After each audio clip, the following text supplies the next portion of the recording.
जय जगन्नाथ प्रभु thanks of YouTube channel तरफ सब पिला मानकु वेलकम।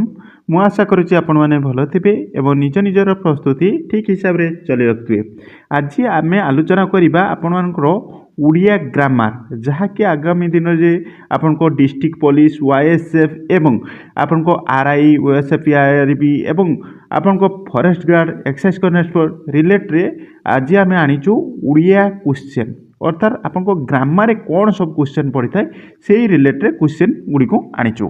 आसतु डिटेल्स पर आलोचना करिया एवं आपण मन को विविडली बुझापी मुझे चेष्टा करी। प्रथम क्वेश्चन रोचे आपन को उड़िया वर्णमाला केतोटी स्वर रोचे 10 11 12 13 तेबे केतोटी ना आपन को ऑप्शन नंबर उत्तर होची सी 12टी अर्थात केउठू ना ओ आ हर्षई दीर्घई पाखु आरंभ करके ओ औ पर्यंत टोटाल रोचे केते ना 12टी मन रखिए स्वरवर्ण होची आपनकर 12टी।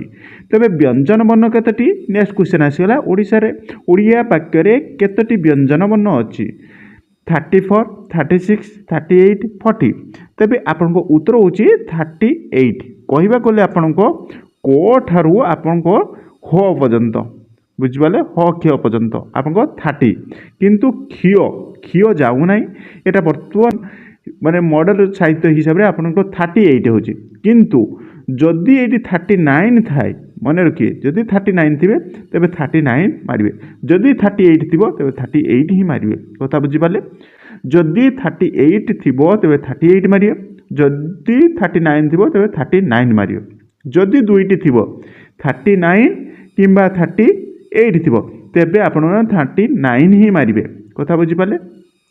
निम्नोक्त मध्य केउटी स्वरवर्ण या भितर केउटी क च अ ट देखो या भितर स्वरवर्ण किए ना स्वरवर्ण होची अ को स्वरवर्ण कहीं कहू ना स्वरवर्ण होची स्वतंत्र उच्चारण हुए देखो अटा निज उच्चारण होची किंतु क अ नौची ब अ नौची ट अ नेउची किंतु अटा क्या नौची अटा निज उच्चारण होची तेणु यहाँ कहते स्वरवर्ण बुझीपारे मुझे बुझीपारे।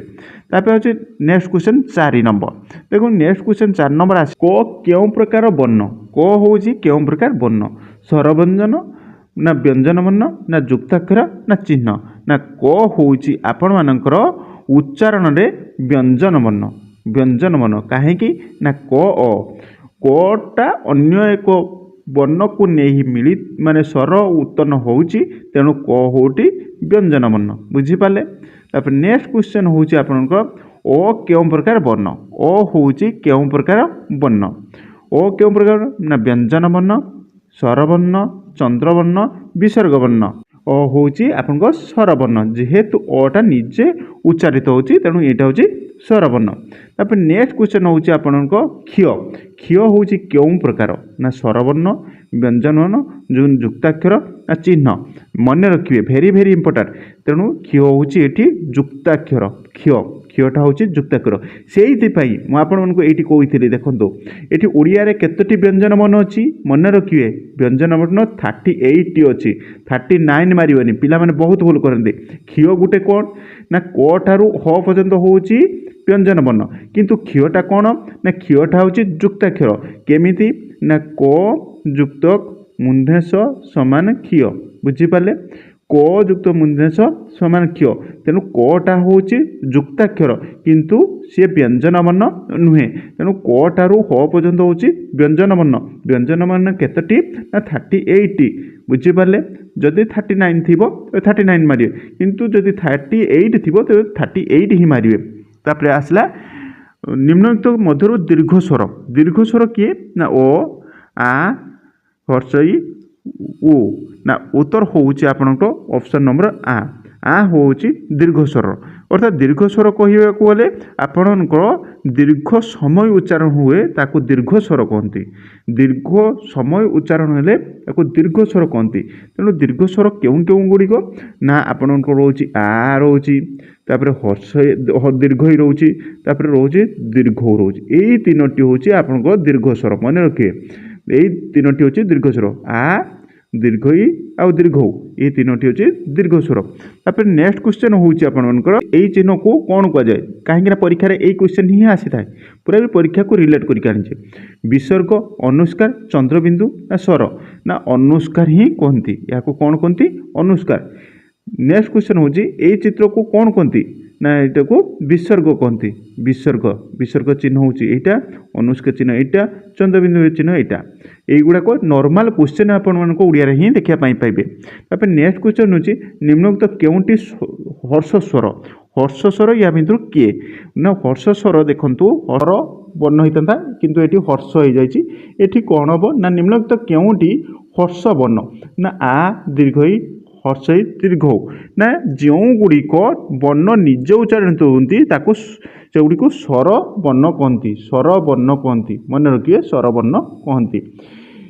केउथिरे वार्ता थाए ताकू कौन कहती ना जो केउथिरे वार्ता थाए ताकू कौन कहती ना कर्म कर्ता क्रिया ना विशेषण ना कर्ता कहती कर्ता काहाकू ना केउथिरे कर्ता थाए ताकू कौन कह जाए कर्म कहती ना कर्ता कहती ना क्रिया कहती ना विशेष कहती ना एठी होची कर्ता। देखो कर्ता कह जाए कर्ता कहीं ना कर्ता काम करुवा व्यक्ति को कर्ता कहती से कौन वार्ता दे थाए वार्ता जहाद्वारा होता है ना कि ना कर्ता द्वारा अर्थात कर्ता रमेश खाऊची रमेश होची कर्ता रमेश होची कर्ता तेणु रमेश वार्ता देला तेणु रमेश खाइबाटा ही से वार्ता देला तेणु एटी होची कौन ना जो वार्ता थाए ताहाकू कौन कह जाए भेरी भेरी इंपोर्टेंट क्वेश्चन जो वार्ता थाए ताहाकू कौन कहती ना कर्ता कहती अर्थात कर्ता जो कौन काम करता ताको कह जाए ना कर्ता।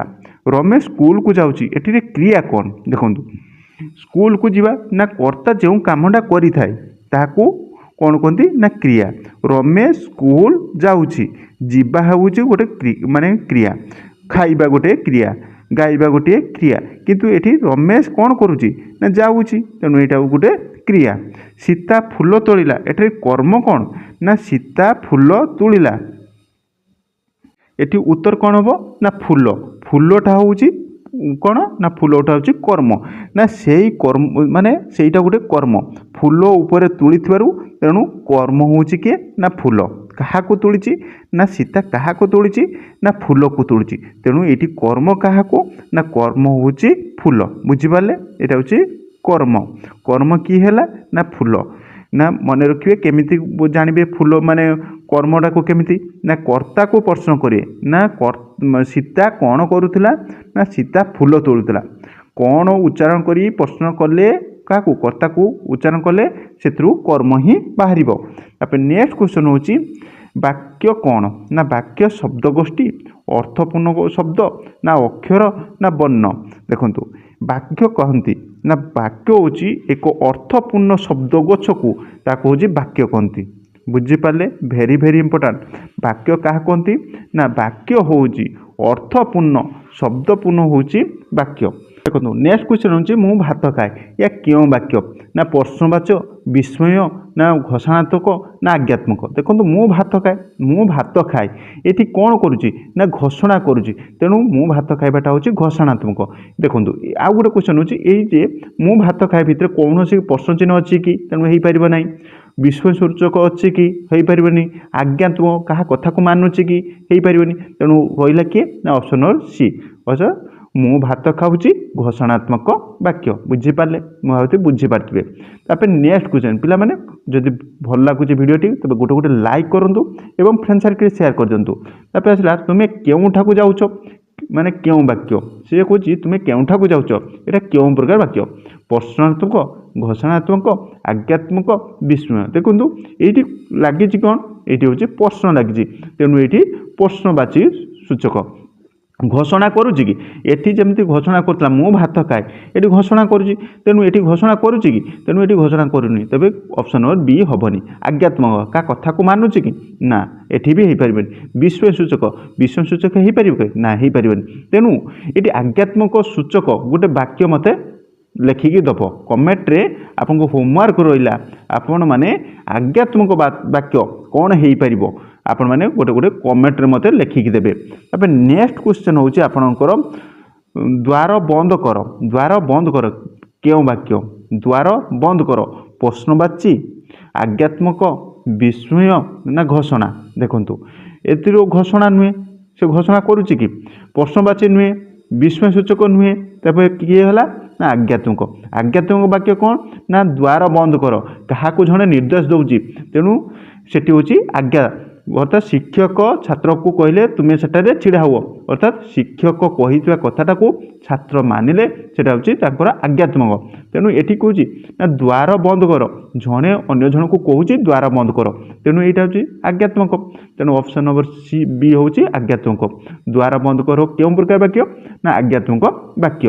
ତାପରେ ନେକ୍ସଟ କ୍ୱେଶ୍ଚନ୍ ହେଉଛି ସେ ଚାଲିଗଲା କେଉଁ ବାକ୍ୟ ନା ପ୍ରଶ୍ନବାଚୀ, ଆଜ୍ଞା ନା ବିସ୍ମୟ ସୂଚକ ନା ଘୋଷଣା?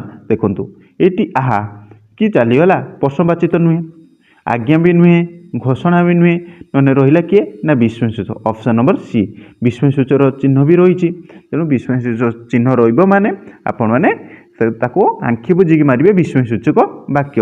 ତାପରେ ନେକ୍ସଟ କ୍ୱେଶ୍ଚନ୍ ହେଉଛି ବାକ୍ୟରେ କେଉଁଟି ଆବଶ୍ୟକ?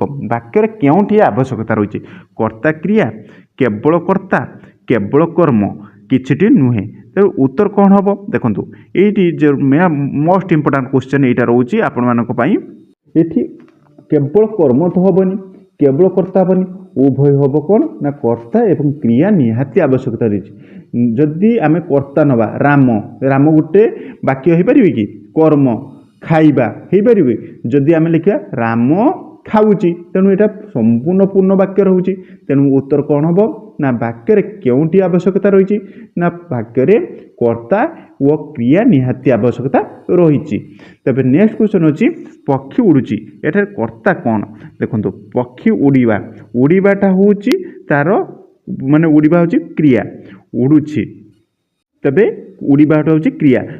କର୍ତ୍ତା ସେ ପାଙ୍ଗିଛି, କର୍ତ୍ତାଟା କିଏ ନା ପକ୍ଷୀ, ପକ୍ଷୀ ଉଡ଼ୁଛି, ତେଣୁ ଏଠି କର୍ତ୍ତା କିଏ ହେଇବ ନା ପକ୍ଷୀ ହେଉଛି କ'ଣ ନା କର୍ତ୍ତା, ଏବଂ ଉଡ଼ିବାଟା କିଏ ନା ଉଡ଼ିବାଟା ହେଉଛି କ୍ରିୟା। ତେଣୁ ମୁଁ ଭାବୁଛି ଭିଡ଼ିଓଟି ଆପଣଙ୍କୁ ପସନ୍ଦ ଆସିଥିବ ଏବଂ ପୁରାପୁରି ଏକ୍ଜାମ୍କୁ ରିଲେଟ୍ କରି ଯଦି ଏମିତି ପ୍ରତ୍ୟେକ ଦିନ ଆମେ ମାନେ ଗ୍ରାମାର ଏବଂ ଆପଣମାନଙ୍କ ପାଇଁ ଯଦି ଏମିତି ଚାହୁଁଛନ୍ତି ଓଡ଼ିଆ ଗ୍ରାମାର ସମ୍ପୂର୍ଣ୍ଣ ଭିଭିଡଲି ଭାବରେ ଆପଣମାନଙ୍କୁ ବୁଝିବା ପାଇଁ ଚାହୁଁଛନ୍ତି, ତେବେ ମୋତେ କମେଣ୍ଟ ମାଧ୍ୟମରେ କହିବେ। ଆମେ ପ୍ରତ୍ୟେକ ଦିନ ଆପଣଙ୍କ ପାଇଁ ଓଡ଼ିଆ ଗ୍ରାମାର କ୍ୱେଶ୍ଚନ୍ ନେଇ ଆସିବୁ ଏମିତି। ଏହା ଥିଲା ଅପଡେଟ୍। ମୁଁ ଭାବୁଛି ଭିଡ଼ିଓଟି ବହୁତ ଭଲ ଲାଗିଥିବ। ଆପଣମାନେ ଯଦି ପ୍ରଥମ ଥର ପାଇଁ ଆମ ଥ୍ୟାଙ୍କସ୍ ସବ୍ ୟୁଟ୍ୟୁବ୍ ଚ୍ୟାନେଲ୍ ଦେଖୁଛନ୍ତି, ତେବେ ସବସ୍କ୍ରାଇବ୍ କରି ରଖିବେ ଏବଂ ତା ପାଖରେ ଥିବା ଅଲ୍ ବେଲ୍ ଆଇକନ୍ଟି ଦବି ରଖିବେ। ଏବଂ ଯଦି ଆପଣମାନଙ୍କ ହୋମଗାର୍ଡ଼ ରିଲେଟେଡ୍ ଯଦି ପ୍ରିପାରେସନ୍ ହେଉଛନ୍ତି, ତେବେ ପ୍ଲେଲିଷ୍ଟ ଚେକ୍ କରିକି ଆପଣମାନେ ପୁରାପୁରି ହୋମଗାର୍ଡ଼ ରିଲେଟେଡ୍ କ୍ୱେଶ୍ଚନ୍ ଅଛି, ଆପଣମାନେ ମଧ୍ୟ ଯାଇକି ଦେଖିପାରିବେ। ଏହା ଥିଲା update. Thank you watching video. ଜୟ ଜଗନ୍ନାଥ।